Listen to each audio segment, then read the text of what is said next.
This channel does not promote any violent, harmful, or illegal activities. All content provided by this channel is meant for an educational purpose only. দেখুন, নদ নদী খাল বিল আছে বলেই তো আমাদের বাংলা শস্য শ্যামলা সবুজে ঘেরা।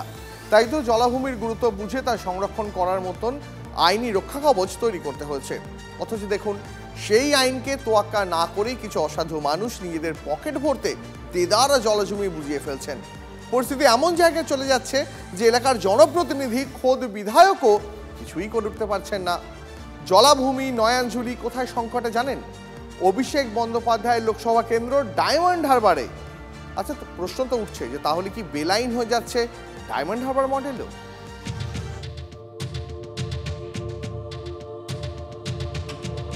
খালের ওপর পাকা নির্মাণ, ছবিটা ডায়মন্ড হারবার লোকসভা কেন্দ্রের সাতগাছিয়া বিধানসভা এলাকার। এভাবেই খাল বিল এমনকি নয়াঞ্জলি বুঝিয়েই মাথা চাড়া দিচ্ছে বেআইনি নির্মাণ। আইন কানুনকে ফুৎকারে উড়িয়ে দেওয়া হচ্ছে, যার জেরে খাল বিল বুঝিয়ে দেওয়ার কারণে এলাকার জল নিকাশির সমস্যা হচ্ছে। বিবিরহাট মোড় থেকে জোকা পর্যন্ত 11 কিলোমিটার খাল বিল নয়াঞ্জলি বুঝিয়ে ফেলা হয়েছে। সামান্য বৃষ্টি হলেই জল জমে যাচ্ছে। কালীপুর মোড়ের একটি পাড়া গোটা বর্ষা জলমগ্ন ছিল। জমা জলে নাকাল হচ্ছেন স্থানীয় মানুষ। এখানে একটা কোম্পানি আছে, সে তার নিজস্ব কাজ শুরু করার চেষ্টা করেছে, তো সেটাও তাহলে বন্ধ হোক। কারণ সমস্যা সবাইকে পড়তে হবে, সাধারণ মানুষকে পড়তে হবে, আর আমরা যেখানকে যা বসবাস করি আমাদেরও সমস্যা করতে হবে। কোম্পানি আমার পিছনে জায়গা কিনেছে, তারা সম্পূর্ণ এটা টোটাল পিডব্লিউ জায়গা দখল চাঁদলিকা ভাবে দখল করে নিতে চাইছি। এখানে কোনো ঘরদোর করতে দেবো না।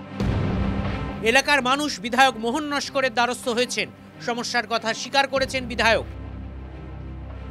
এখন বেআইনি কনস্ট্রাকশনের সংখ্যাটা এত বেড়ে গেছে, এবং বিশেষ করে নয়াঞ্জলি বা খাল, তার উপরে কনস্ট্রাকশন হচ্ছে রোড সাইড ধরে, পুরো জলপথ সব বন্ধ করে দিয়েছে।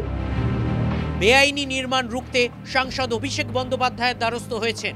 একই সঙ্গে চিঠি দিয়েছেন ব্লক সমষ্টি উন্নয়ন আধিকারিক, ভূমি সংস্কার দফতর, সেচ দফতরকে। পরিস্থিতি এমন জায়গায় গেছে যে দেয়ালে পিঠ থেকে গেছে। আমি বাধা দিয়েছি, কিছুদিন বন্ধ আছে, তারপরে আবার সেটা ফিলিং হয়ে গেছে বা খালের উপর বাড়ি হয়ে গেছে, আমি আটকাতে পারিনি। দুবারের সভাপতি বর্তমান এমএলএ, সে কাঁদছে কেন? কার কাছে কাঁদবে? বিরোধীদের কাছে। বিরোধীরা প্রশ্ন তুলছেন, পঞ্চায়েত থেকে জেলা পরিষদ সবই তো তৃণমূলের দখলে, তাহলে কার মদতে বেআইনি কাজ হচ্ছে?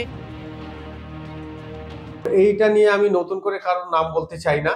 নিশ্চয়ই কেউ না কেউ যুক্ত আছে বা কারোর না কারোর মদতে এই কাজ হচ্ছে, এটা তো নিঃসন্দেহ। তোমরাই আজকের এতদিন রাজত্ব চালিয়ে এই খালগুলোকে তোমরা ভরাট করছো, বেআইনি ভাবে তোমরা প্রজেক্ট প্রমোটিং করছো।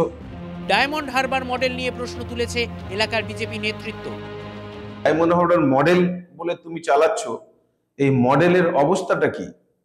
এখানকার রাস্তাঘাট থেকে শুরু করে আর যে খাল সংস্কার থেকে শুরু করে সমস্তটাই বন্ধ। আমি তো বুঝতে পারছি না, এখানে ইরিগেশন বলে ডিপার্টমেন্ট একটা আছে, বিএলআরও ডিপার্টমেন্ট আছে, পিডব্লিউডি ডিপার্টমেন্ট আছে, এরা কোথায়? এলাকাবাসীর দাবি, পরের বর্ষায় তারা আর জলবন্দী হয়ে থাকতে চান না। বেআইনি নির্মাণ না বন্ধ করা হয় তাহলে কিন্তু পরিবেশের ভারসাম্য যেমনটা নষ্ট হবে, পাশাপাশি নিকাশি ব্যবস্থাও কিন্তু ভেঙে পড়বে। এখন দেখার বিষয়, লিখিত অভিযোগ করার পরে প্রশাসনের তরফ থেকে কোনো ব্যবস্থা নেওয়া হয় কিনা। দক্ষিণ 24 পরগনা সাতগাছিয়া থেকে সৌভিক সরকার, টিভি9 বাংলা।